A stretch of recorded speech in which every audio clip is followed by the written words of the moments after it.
Shaw's Progressive Bluegrass is on the World Wide Web. Thank you so much for tuning in today. I've got a really terrific episode ahead. Most of you have never heard of the bluegrass band Off the Rails unless you've been listening all season long, where I've completely unintentionally spoken of them 4 different episodes leading up to today. If you're into math, that's 50% of the time. So obviously I'm really excited about this band. I have only seen them in 1 full show and 1 workshop stage, but everything I've heard has really, really impressed me. Obviously, with all the talking I've been doing leading up to this point, it only felt natural to have Lucas White from Off the Rails join us today for a conversation where you're going to learn not only where Off the Rails came from, how they came to be, and what their plan is for the future. So enough with my jibber-jabber. Let's get to my conversation with Lucas White. For those of you that haven't heard my 3rd episode earlier this season where I talked about the SPBGMA Convention, Society for the Preservation of Bluegrass Music of America, I figuratively and literally stumbled upon Off the Rails, who took 2nd place in the band contest that convention. I missed the band contest entirely because I was out pick hunting. My bad. But I got to see Off the Rails perform for the first time later that night at an after-hours workshop stage. And I later mentioned in that episode that I think these guys could be the next big thing. So essentially, after talking about Off the Rails several times throughout the season, we're lucky enough today to have Lucas White from Off the Rails joining us. Hello, Lucas. I sincerely thank you for joining us today. Trevor, man, what a humble opportunity. Really appreciate the early support and all of the enthusiasm that you really shared alongside us, really, because you stumbled upon us, like you mentioned. I did, literally. Literally. It's funny that you said the term pig hunting. We grew up, a bunch of buddies grew up calling it the Bluegrass Ramble, where you walk around together with your case on your back and you'd see if you could find a jam, and that's what we called it instead of pig hunting. I've never heard pig hunting. I love that though. Well, and if you get a chance to hear that episode, it's what I basically said. SPBGMA in so many ways is what it's all about. Was just picks in all directions, up and down, left and right.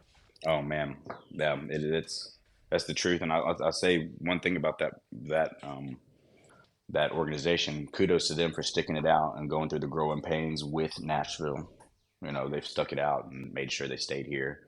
And then also, I think out of the last 3 years, that's the largest amount of youth and kids I've ever seen in Nashville playing bluegrass all at once. No kidding. It was my first time, so. Well, I was on Kids on Bluegrass way back in the day when IBMA was here in Nashville. And, IBMA has been the organization with the authority and the voting members and that body.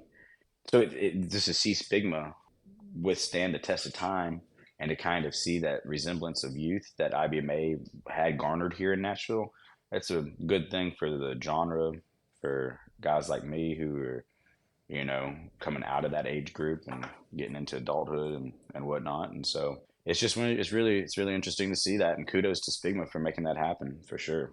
Well, it was my first year there, and I can promise you it will not be my last. It was probably the most fun I've ever had at a festival or a convention ever before, especially in bluegrass since. Oh, man, it is a convention for sure. I can only imagine, because that's the airport hotel, so I can only imagine what it's like for the pilots and the stewardess and stewards to come off of a long flight and then walk in and see a lobby full of Carhartt jeans all cinched up and nothing but bluegrass. I didn't know that. I assumed we had the whole hotel to ourselves. So did you see a bunch of airline staff coming and going? Yeah, they block out like a certain part of the hotel for the airline staff because I guess they have a deal with the airlines or something. And so it's funny, like I've ran into that exact look when they come in the door and they're like, "What did I just walk into?" That's amazing. I didn't know that. Yeah, man. Yeah, absolutely. I think the unofficial name for that hotel is called the Airport Hotel. Okay. Yeah.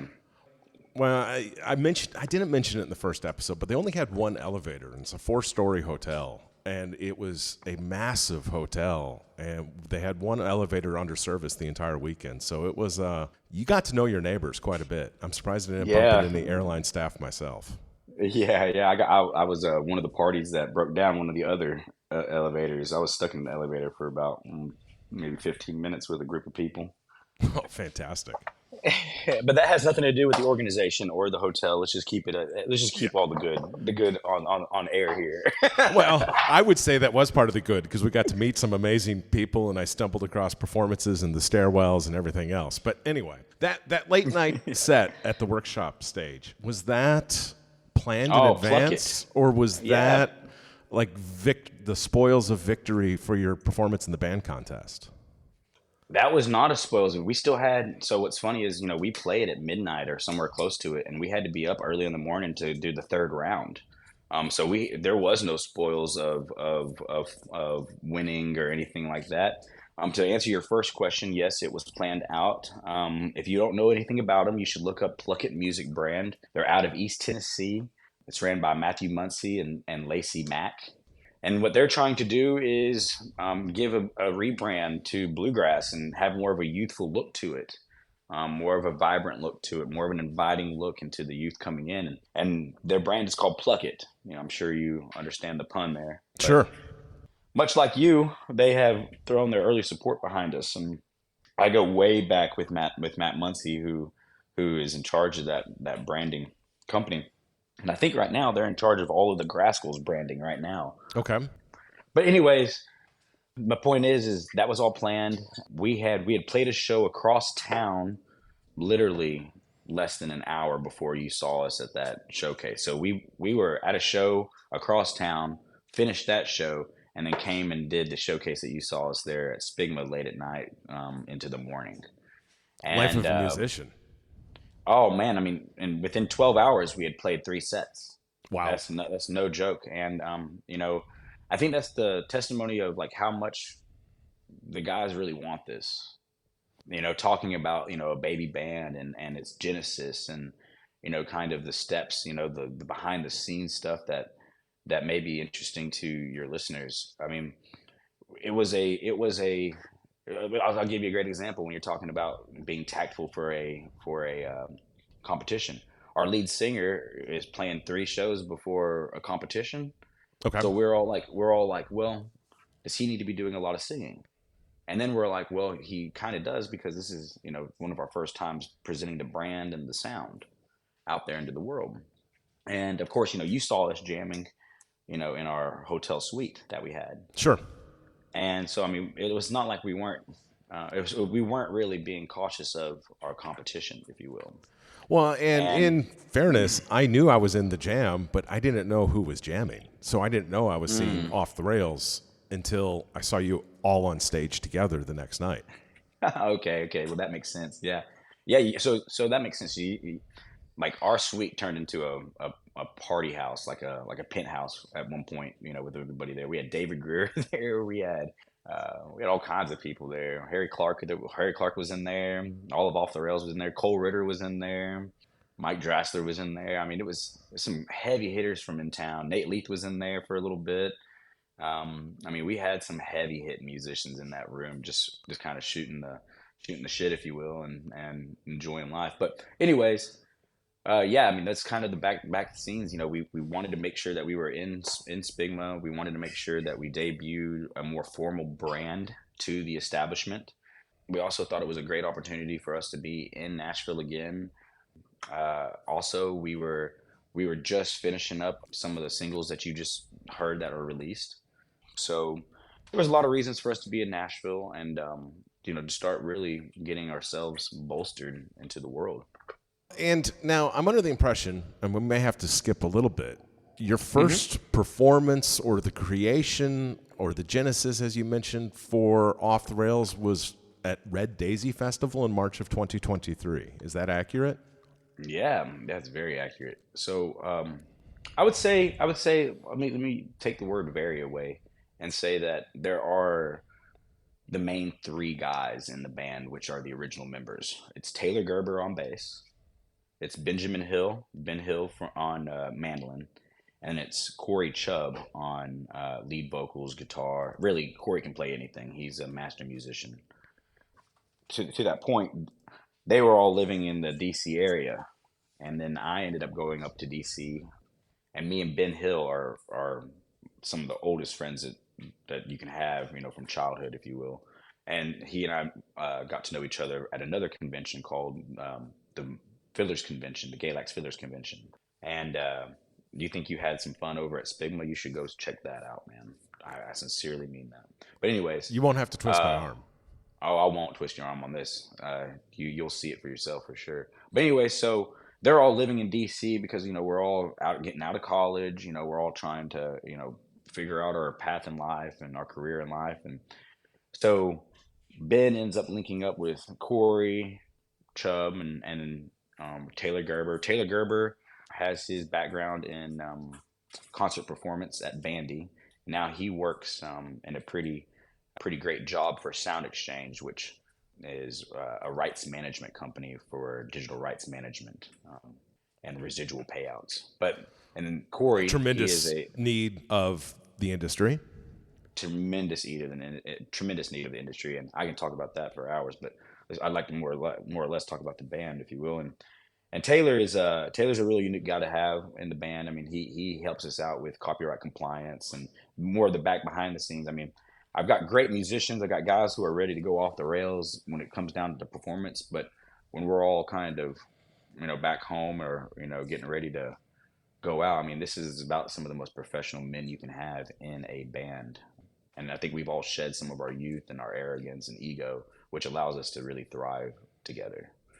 But going back to this, so those three were connected, and I get into DC. I'm working in DC and in copyright law and the judiciary and Congress. And Ben's like, "Hey man, how about you come and start jamming with us?" And so really, we just started jamming just a little bit before that March 3rd, and then I had some connections going in there into that March 3rd, 2023 festival, and they said, "Hey, would y'all like to headline this festival? And, we know you and we know Ben. And we think you guys could cut this gig." And I was like, "Yeah, let me pull the guys together." This is your first gig. Yeah, this is our first gig. Yeah, you're not even a band yet. You're just not really. Yeah, I mean, they already had the brand off the rails. I think just because of some internal jokes, but we hadn't established a LLC, a brand. We hadn't created anything yet. Really. Tyler White and his company at Partly Cloudy there in North Carolina, they're the ones that gave us our very first script font for what Off the Rails could look like. No kidding. And we were and once we saw that, even before playing together, we were all like, "Oh my, man, we're starting to look like a real band." It's like, I like the logo. Let's do this. Yeah, we hadn't even heard each other yet. So that kind of, you almost backed into the Red Daisy Festival, and it started to stick. I'm assuming you went out there, you performed in front of people for the first time, and you got off stage and like, wow, maybe we got something with some wheels. Yeah, and I'll say, call it serendipity, call it luck, whatever you have you, but we were essentially opening up for Billy String's crowd on Doc Watson's birthday, 100th birthday. Amazing. And so Billy and his crew took the route of playing traditional Doc Watson music. They didn't really play anything off of Billy's roster. So a lot of these people who were fired up on the first night to be there, they're expecting to hear, a jam band going off meet the me rails. At the creek or something. Yeah. And so I think what Billy and them did was great, but in a sense, it really helped us stand out that night because we really did go off the rails like a jam band does, and we had a lot of synergy and a lot of a great time wanting to be there and such. And so I think that helped us out because later that night, we were, going from, spot to spot. And of course we went to Billy's concert and we had so many people stop us, and say, "Wow, we never heard you guys." And that's what kind of led us into man, maybe we really should try to, at least put something out there and see if we can get some more shows. And that weekend was an encouraging weekend for us to say, "Hey, let's not let this be a side hustle. Let's make this a priority in our lives." What a unique time or opportunity with worlds colliding for that to happen. Oh, for sure. And the next day I got to take Tony Rice's legendary antique guitar to Billy Strings, and Billy Strings got to play Tony Rice's guitar live on And stage. that's a spectacular story of and by itself. Yeah, man. So there was so much synergy that was into that weekend. I mean, we couldn't help but leave and feel like we had just taken the most euphoric drug in the world, and thankfully we can call that bluegrass music. Sincerely, I mean, we were totally euphoric, absolutely. Wild. Now, okay, so that was March 2023. Mm-hmm. Since then, you've created a website. You've got a full merchandise line. You've released 2 singles. At least one was recorded with a Grammy-nominated producer. You've co-written with Mason Vi.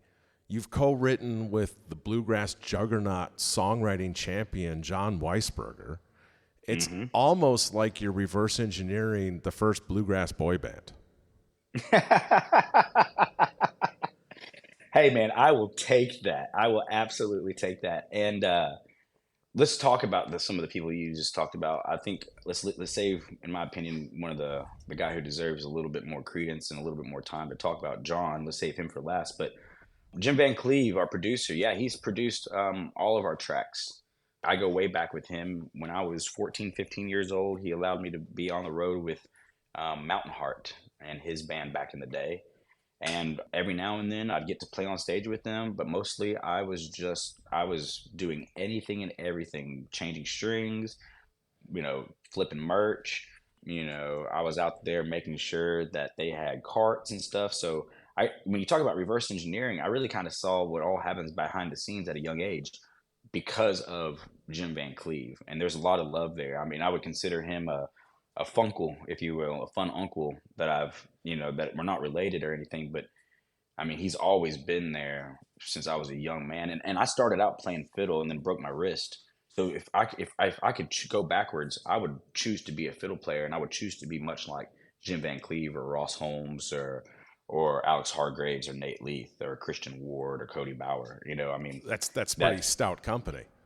yeah, it's tough. And luckily, I get to play with these guys regularly. So, I try to play guitar as if I was backing up my own fiddle playing. So they're like, if I was a fiddle player, what would I want to hear from the guitars, backing up? But yeah, the point that we're trying to get here is that the boys, really put our faith into Jim. They didn't know Jim at all. They knew that we had a great weekend over there in March, and it took me doing a little bit of lobbying to say, hey, let's get into the studio by September. And we recorded in September, and we just laid a bunch of tracks down, and yeah, man, it was just great. And he was great for us as forming our sound and our brand and our energy, because he's been there since the very beginning of the genesis. He even went out and played a private show with us out on the coast, just so he could get a better idea of what the band was like and the fellowship between the band, before we even went into the studio. Doing the R&D. Yeah, he did the R&D. I mean, the guy is professional, and he's off the rails in all of the same sense, and which I think is the theme of this whole group. But I mean, if you go back and listen to his discography, I mean, he laid the groundwork for what Billy Strings and Molly Tuttle do in their live shows today when it comes to a jam band acoustically thinking. People like Jared Walker and Royal Massat and Kyle Tuttle on both of those different bands. We grew up, and Bronwyn, we grew up listening to Jim Van Cleve's production, to their way of doing things. And so, did Kyle Tuttle work with Jim as well? No. But I mean, they're all really know each other real well. Okay. And I think that also, let me say this too, like Jim Van Cleve has been considered more of a trad player. I feel like I've helped bring him in a little bit more to more of this progressive bluegrass, if you will, and vice versa. That the progressive bluegrass has kind of taken him under their wing a little bit more, because he's done a more of an off the rails project, if you will, that's not so traditional. But anyways, so Jim Van Cleve is incredible. Of course, he's with Appalachian Roadshow, and they just had Dolly Parton on their record. They just recorded a new record. She's got a bright future. I Oh, would definitely yeah, keep an eye on her. She's going places. She's going places, man. And then Mason Vi. I mean, you just brought up Mason Vi as well. That's one of North Carolina's best right there, man. I mean, you talk about the next sensation. You got Zach Top right now. I think Mason Vi is the next name, and I truly mean that. He's a musician's musicians. He's a gentleman's gentleman, and he is an absolute cannon of a voice. I mean, he truly is. And so Well, he was still. his most recent single, he released a video, and do you play the villain in this video, or are you the good guy or the bad guy? Well, I think I'm like the antagonist that turns into the protagonist. Okay. So like I didn't have my shit together, and then I got my shit together, and I got the girl back. So, anyways, yeah, I mean it's kind of fun. That was a lot of fun. He sent that song to me when he first wrote it, and he told me he was going to record it, and I really wanted Off the Rails to get a chance to record that, but he brought it into life the way it should be, and I was very, very, very fortunate to get to be a part of the post production on the music video. That was a lot of fun. I got to kiss a really pretty girl.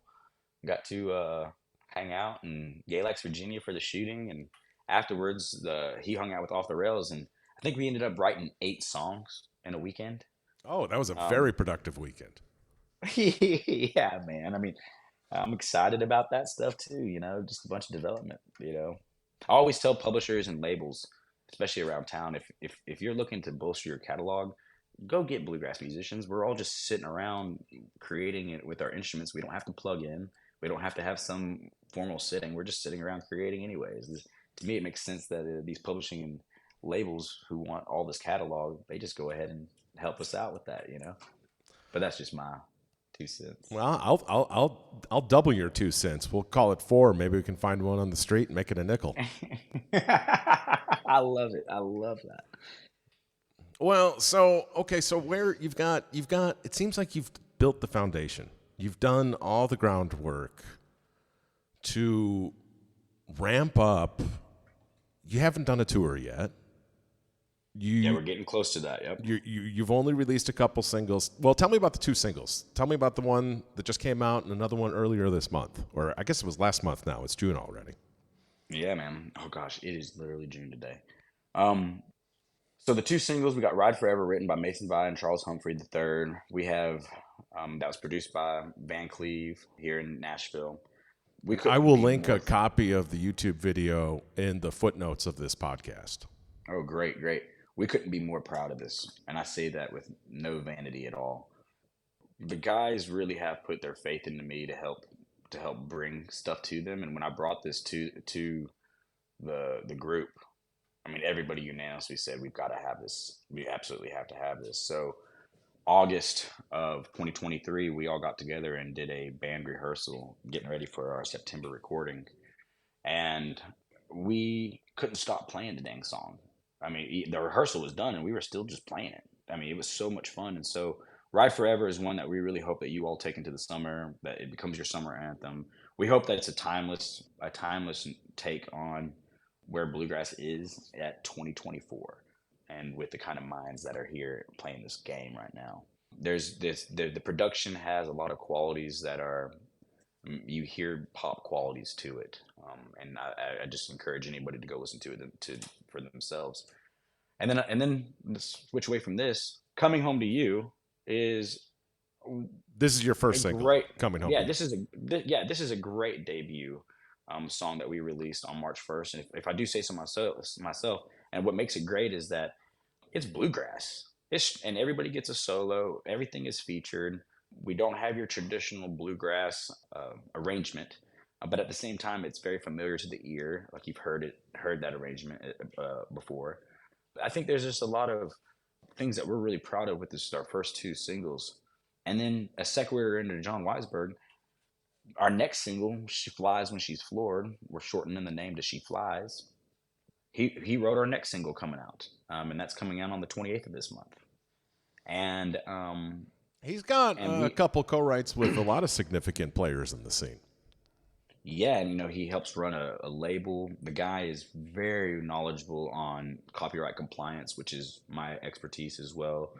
He and I have professionally maybe butted heads on finding a solution to copyright compliance when it comes to the digital rights management.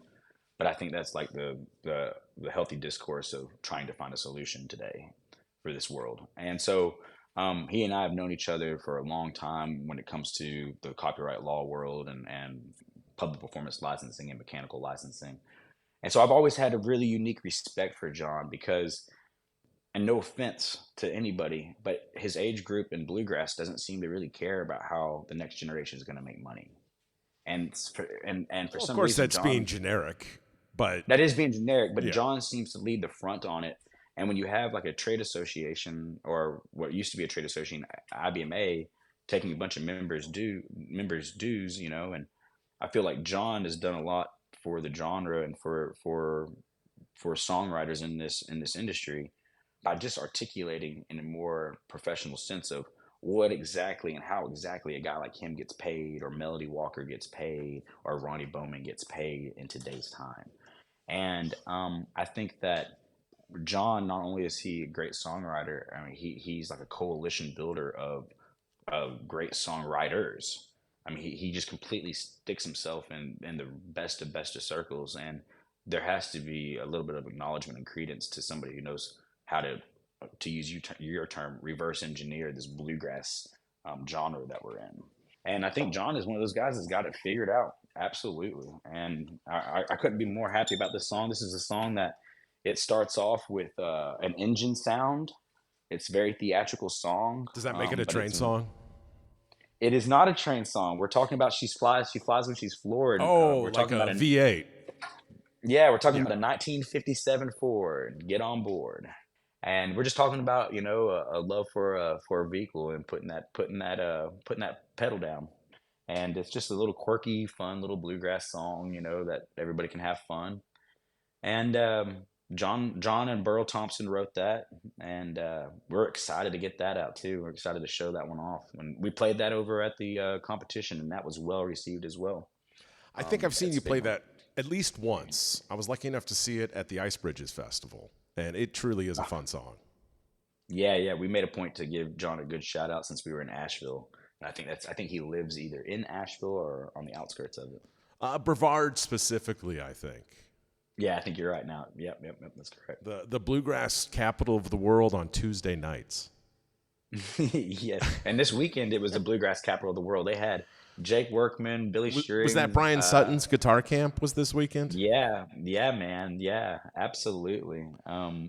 What a cool way for Brian to bridge all of the BS between oh, this guitar is better, this guitar player is better, or this guitar player is better. It's cool that he's able to build that camaraderie in guitar playing and dreadnought loving and bluegrass discipline.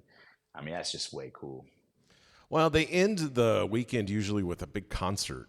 And I was lucky enough to go last year. I didn't make it this year. And I kept getting shushed by the patron next to me because every song they bring out another juggernaut of guitar. And I kept giggling. I just couldn't, couldn't stop. It was so star power after star power after star power. I'm sure it was the exact same this year, if not more so.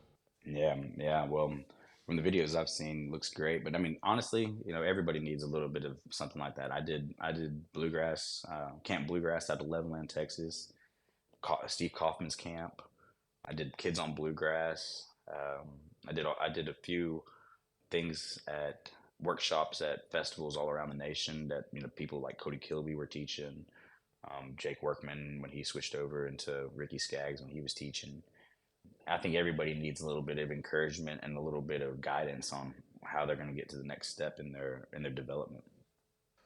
Well, he's definitely trailblazing the way as well, no doubt. No, yeah, So, man. so I mean, it seems like you're really just now about to launch. Your guns are loaded. Yeah, guns are loaded. The tension's there. You're about to spring forward. What's the next step? What's the plan?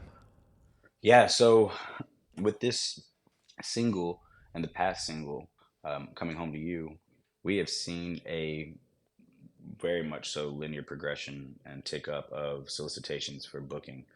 I'll share something that happened to you really recently. There's a festival that we just got on board with in Carbondale, Illinois, and it's called the Off the Rails Concert Series. And you would think it was us putting on our own festival, but it's really not. They just happen to already have that brand for their city festival.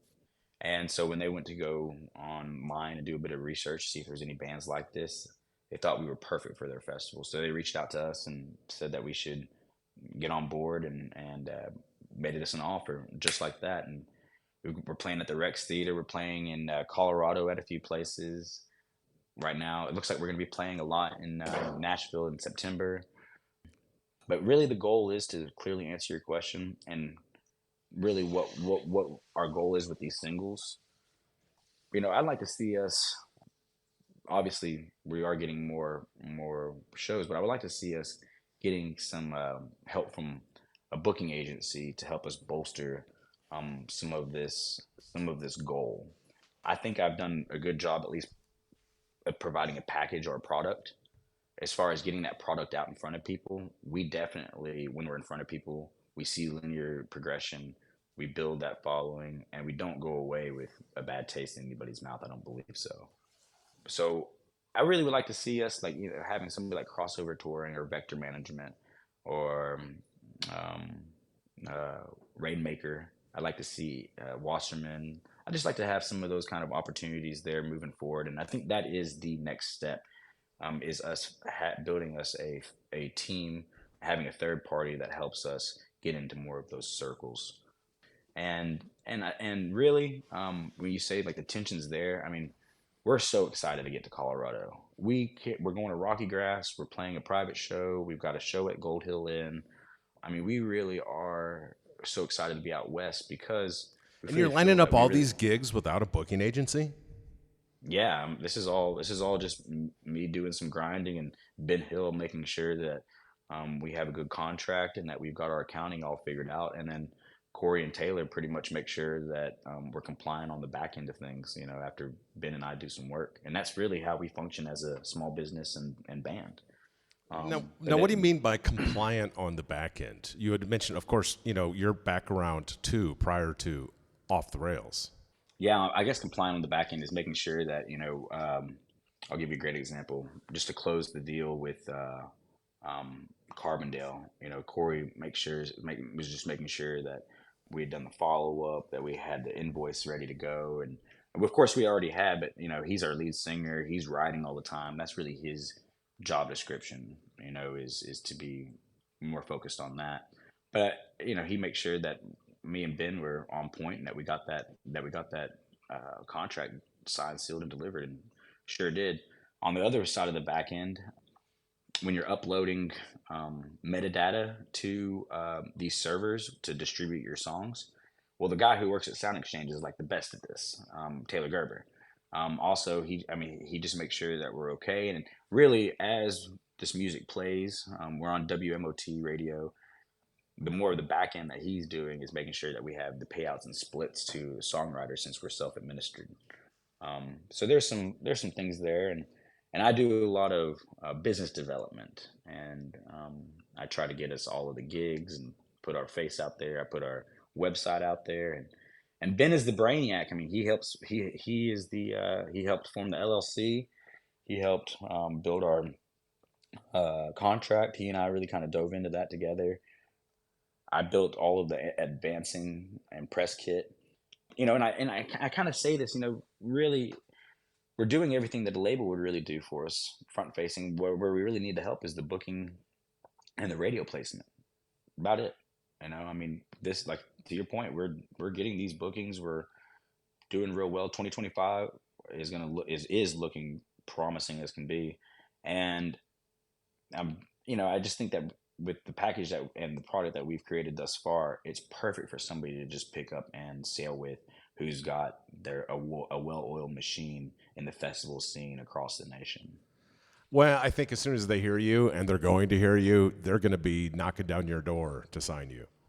Yeah, I appreciate that. I appreciate that. That's the goal, man. I mean, and even if that doesn't happen, I mean, truly, and I mean this, the band is full of professionals. We are realistic with what we see as like progression over the next 3 to 5 years. So, I think that at this path that we see growth, this is healthy growth for us to manage. And we're managing it real well at the moment. And at least I think we are. People like Jim Van Cleve has really helped us figure out, what we should not do going forward. And I think having that wisdom and having that team and having somebody like Van Cleve, who's been doing this for years, I think that really has helped us move us ahead a little bit with looking like a little bit more established. You look very established. Yeah, thanks, man. I appreciate that. You've got it figured out. Thank you, man. Well, this takes us to the halfway point of my conversation with Lucas White from Off the Rails. I think we've established the fact that Off the Rails has the foundation in place to springboard to the next level and beyond in their careers. We're going to pick up this conversation next week when we really dive deep into some terrific subjects, ranging from copyright law to physically and literally hammering on Tony Rice's priceless guitar, The Antique. Come back next week and I'll tell you all about it. Now, in the show notes, you're going to be able to find the videos. The first will be the first time I came across Off the Rails at the SPBGMA convention on the Pluck workshop stage, Big Spike Hammer. Then I'm going to feature both Off the Rails new singles, Ride Forever and Coming Home to You. And then lastly, I'm going to refeature Mason Vive's video, Hey Don't Go, with Off the Rails as actors.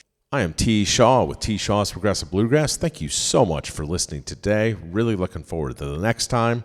And now, a word from our sponsors.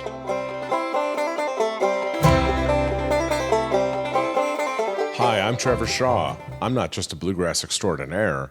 I'm a bluegrass extraordinaire that's also a mortgage loan officer at Chat Mortgage right here in Chattanooga, Tennessee. I'd be honored for the opportunity to help you get your residential mortgage loan or refinance anywhere in Tennessee and Georgia. From veterans to first-time homebuyers needing down payment assistance to retirees finally getting the home they've always dreamed of. Call or text me today at 864-50-T-SHAW. That's 864-50-T-SHAW. Or at my office, Chat Mortgage at 423-591-9801.